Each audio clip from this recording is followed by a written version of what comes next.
সুপ্রিয় দর্শক, আসসালামু আলাইকুম। আপনাদের সবাইকে স্বাগত জানাচ্ছি এখনকার আলোচনায়। আপনাদের সঙ্গে আছি আমি সিরাজুল ইসলাম। দর্শক, মক্কা চুক্তি হয়েছে 3 দেশের মধ্যে। অনেকেই জল্পনা কল্পনা করছিল এই চুক্তি কি ইরানের বিরুদ্ধে কিনা এবং এই চুক্তির ব্যাপারে ইরানের অবস্থান কি। ইরান আজকে সেই ব্যাপারে অবস্থান পরিষ্কার করেছে।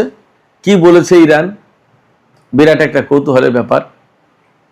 এপাশে মার্কিন অত্যন্ত প্রভাবশালী গণমাধ্যম CNN বলছে, প্রেসিডেন্ট জিমি কার্টার যেভাবে ইরান সংকটে আটকে গিয়েছিলেন, একইভাবে ডোনাল্ড ট্রাম্প ইরান সংকটে আটকে গেছেন। কি সেই সংকট?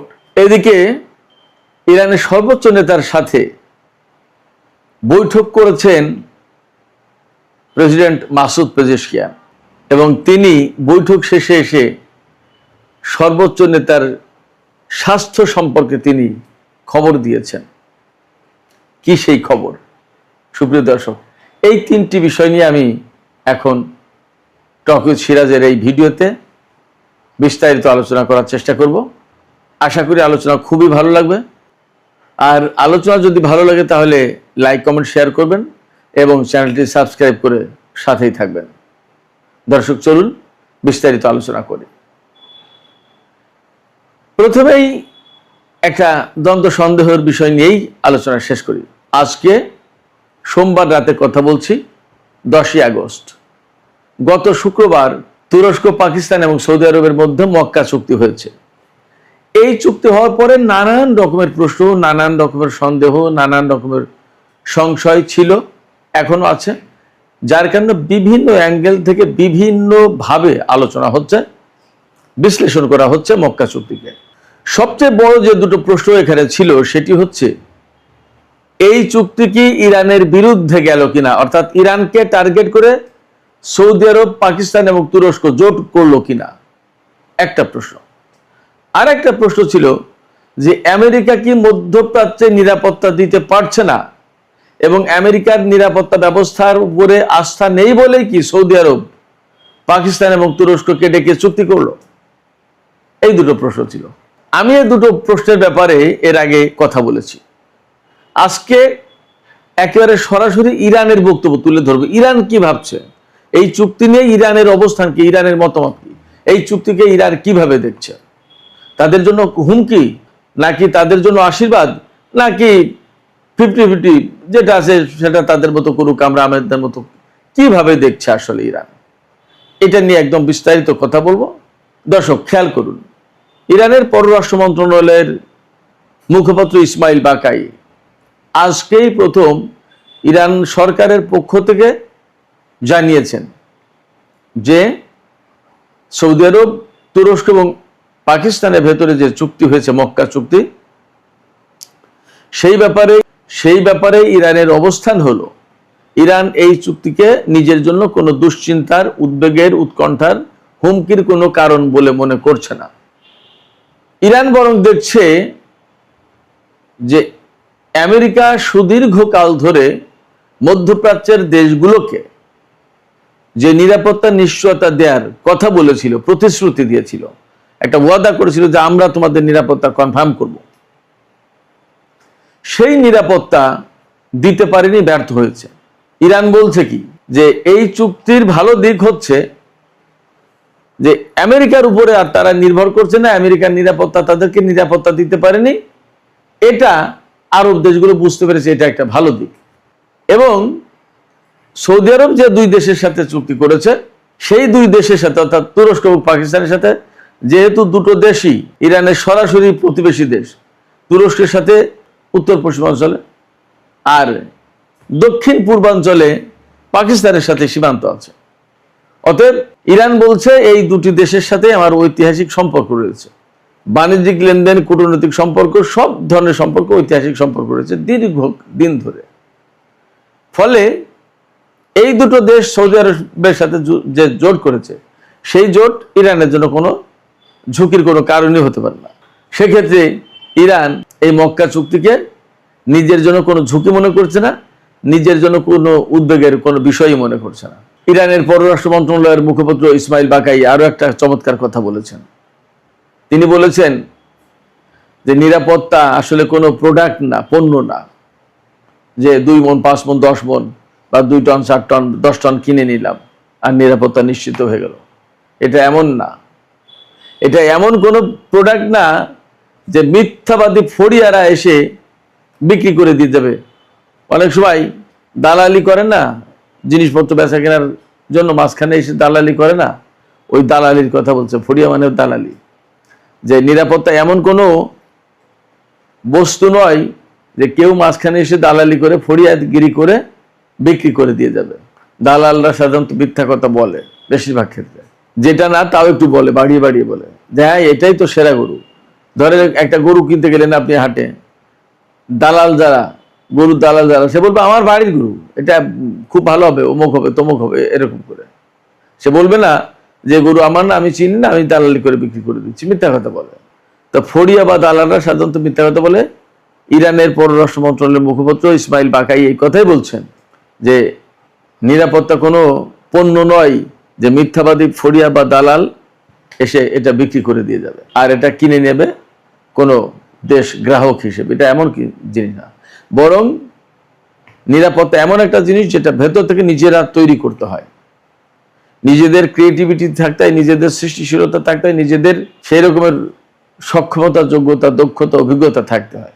এর আগেও ইরানের পক্ষ থেকে সৌদি আরবকে, আরব দেশগুলোকে বলা হয়েছে যে এটা একটা জাস্ট কাগজের চুক্তি। কেন কাগজের চুক্তি? এই চুক্তি করে সৌদি আরব হয়তো মনে মনে ফিল করতে পারে যে আমি ভালো একটা বড় চুক্তি করলাম, কিন্তু নিরাপত্তা এই চুক্তি দিয়ে নিশ্চিত হবে না। নিরাপত্তা নিশ্চিত করতে গেলে নিজেদের ভেতর থেকে তৈরি করতে হবে নিরাপত্তাটা। অর্থাৎ নিজেদের সামরিক বাহিনী, নিজেদের কৌশলগত অবস্থান, নিজেদের অস্ত্র সামরিক সরঞ্জাম তৈরি, এই সমস্ত জিনিসগুলো করতে হবে নিজেদের মতো করে, তাহলেই নিরাপত্তা জোরদার হবে। কেনা অস্ত্রের নিরাপত্তা নিশ্চিত করা যায় না। 1991 সালে যে প্রথম উপসাগরীয় যুদ্ধ, সেই যুদ্ধের সময় সৌদি আরব বা আরব দেশগুলোর জন্য ইরাককে, সাদ্দামকে আসন্ন বিপদ হিসেবে দেখিয়েছিল আমেরিকা, যে এই ইরাক কুয়েত দখল করেছে, তোমাদেরকেও দখল করবে যে কোনো মুহূর্তে, যে কোনো দিন। অতএব তোমাদের নিরাপত্তা আমি নিশ্চিত করতে পারি। আমেরিকা বলেছে যে আমরা নিশ্চিত করবো তোমাদের নিরাপত্তা, তোমরা আমাদের জায়গা দাও, ঘাঁটি করার সুযোগ দাও।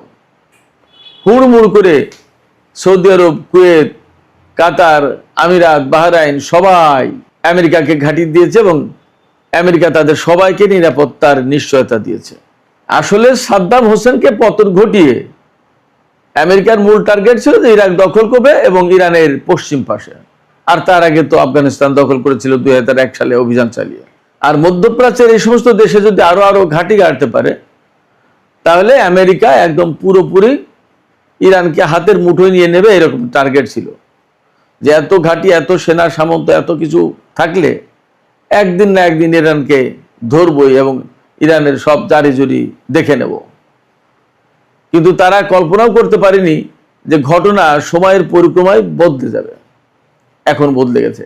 যুদ্ধ শুরু করলো আমেরিকা, ইসরায়েল, ইরানের বিরুদ্ধে, এবং ইরান পাল্টা সিংহ বিক্রমে পাল্টা জবাব দিল আমেরিকা ইসরায়েলকে, এবং তারা নাস্তানাবুদ হয়ে গেল। আমরা চোখের সামনে দেখতে পাচ্ছি।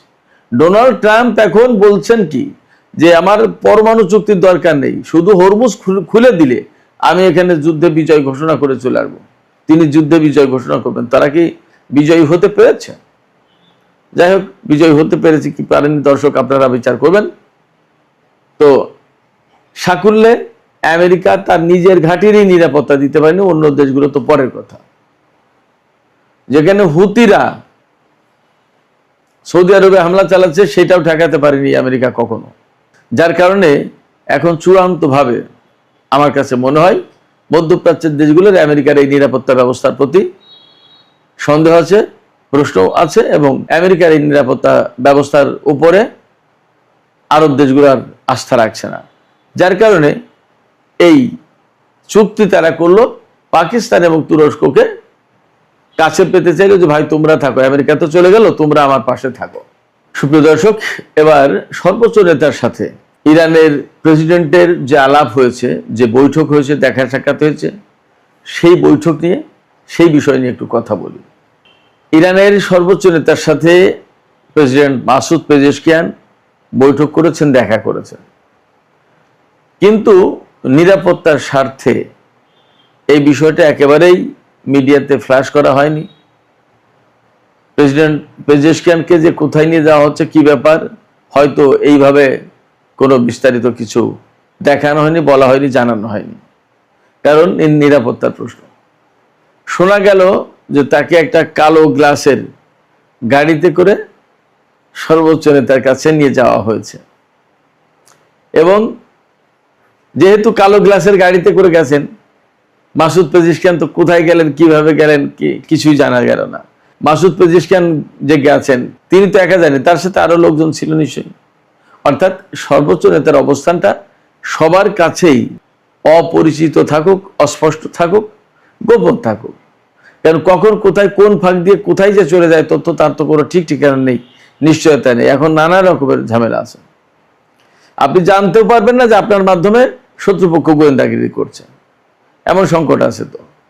এবং ইরান যেহেতু অনেক বড় ভিকটিম, সেই জন্য সর্বোচ্চ নেতার অবস্থান এবং কোথায় কখন কিভাবে যাচ্ছেন তা কিছু জানতে দেয়া হলো না কাউকে।